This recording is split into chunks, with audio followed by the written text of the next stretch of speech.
La parole est à monsieur Stéphane Travert pour le groupe Renaissance. Merci Madame la Présidente. Je voudrais, au nom des députés du groupe Renaissance, je veux dire notre émotion devant le drame qui est survenu ce matin en Ariège, et nos pensées vont vers la famille et tous les agriculteurs de la ferme France. Monsieur le ministre de l'Agriculture et de la Souveraineté alimentaire,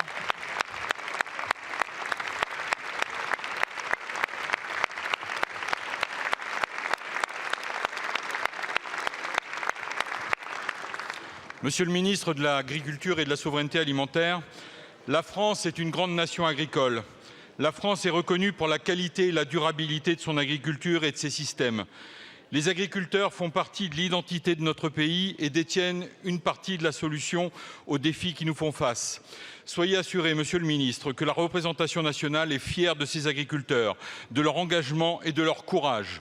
En Europe, l'Allemagne, la Roumanie, les Pays-Bas connaissent des manifestations d'ampleur sur la taxe sur les carburants, la diminution des cheptels notamment.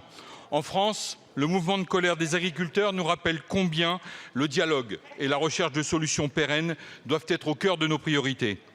À travers ces mouvements, les producteurs veulent nous partager un sentiment mêlé de désespérance et de déclassement, celui aussi d'être emprisonnés dans un système fait d'injonctions contradictoires, tant en France qu'au niveau européen. Les agriculteurs sont à la fois victimes des changements climatiques, mais ils en sont aussi la solution comme acteurs majeurs de la transition dont ils sont convaincus et engagés.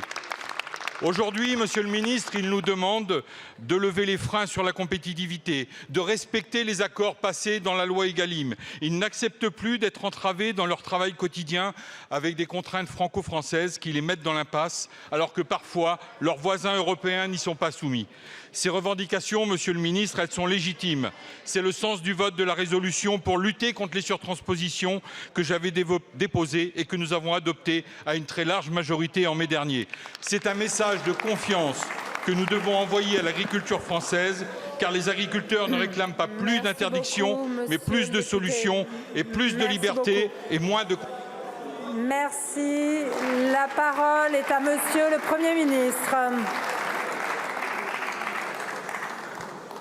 Merci Madame la Présidente, Mesdames et Messieurs les députés, Monsieur le ministre Stéphane Travert.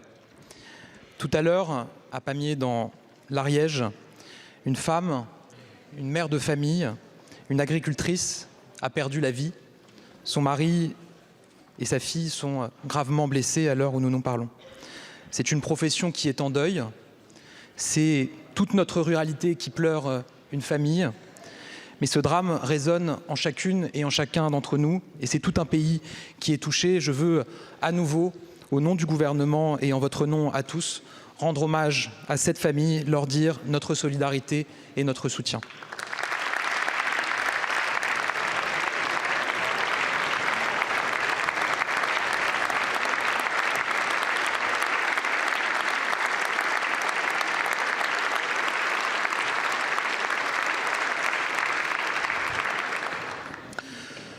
Encore ce week-end, je rencontrais des agriculteurs dans le Rhône.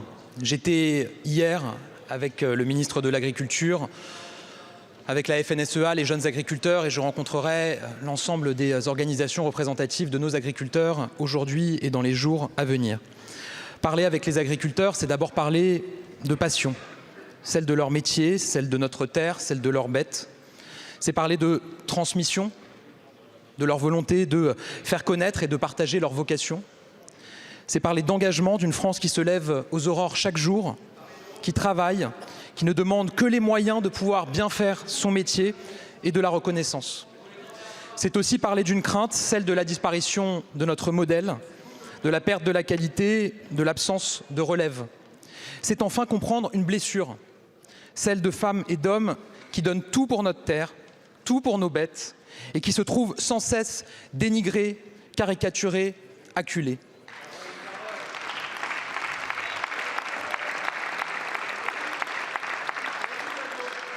Et je le dis avec le plus grand calme, mais aussi avec la plus grande détermination.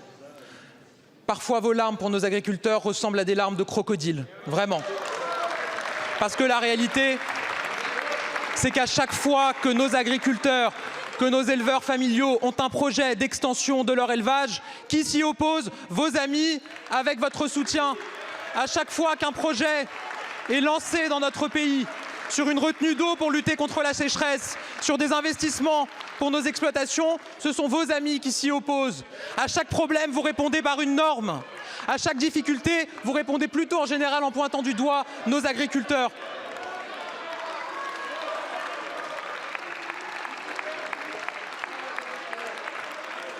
Je le dis avec le plus grand calme. Quand certains discours portés sur nos agriculteurs les présentent comme des bandits, comme des pollueurs de nos terres, comme des tortionnaires de leurs animaux, on aimerait aussi entendre vos indignations et votre défense du modèle agricole.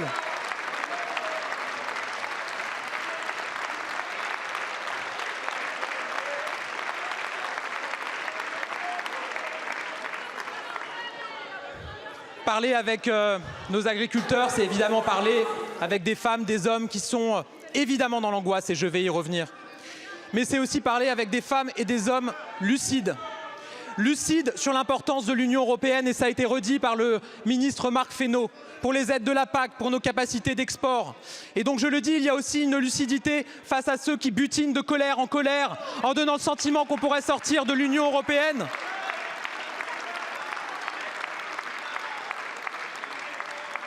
Votre président est aujourd'hui avec les pêcheurs, on y reviendra tout à l'heure dans des questions. Aujourd'hui, on en parle beaucoup, il y a des caméras. Le 26 décembre, quand les pêcheurs en colère, angoissés, étaient en train de crier leurs revendications, on n'a pas vu M. Bardella, on a vu Mme Lisiane Métayer, députée de cette majorité, qui, elle, n'était pas en vacances, qui était sur le terrain avec eux.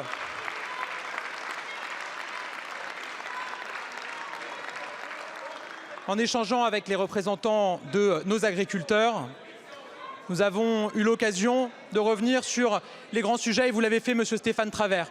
Il y a des enjeux de très court terme sur le versement des aides qui sont dues à nos agriculteurs face aux catastrophes qui sont survenues, face aux maladies, et nous y sommes mobilisés avec le ministre Marc Fesneau. Il y a l'enjeu des négociations commerciales, et nous aurons l'occasion, d'ici la fin de semaine, Bruno Le Maire a d'ores et déjà fait des annonces sur les contrôles, d'annoncer des initiatives en la matière. La loi Egalim doit être respectée, on ne renégocie pas les matières premières agricoles. Nous avancerons également sur la question des normes et de la simplification. Nous avons engagé un travail avec les représentants des agriculteurs qui nous feront remonter toutes les propositions. Nous regarderons toutes les propositions et nous prendrons toutes les mesures utiles et nécessaires dans le cadre du projet de loi porté par le ministre de l'Agriculture. Oui, nous allons avancer sans tabou, sans faux semblants, avec une détermination et avec la mobilisation de cette majorité qui, elle, n'a jamais fait défaut à nos agriculteurs. Je vous remercie. La parole est à monsieur Grégoire de Fournas pour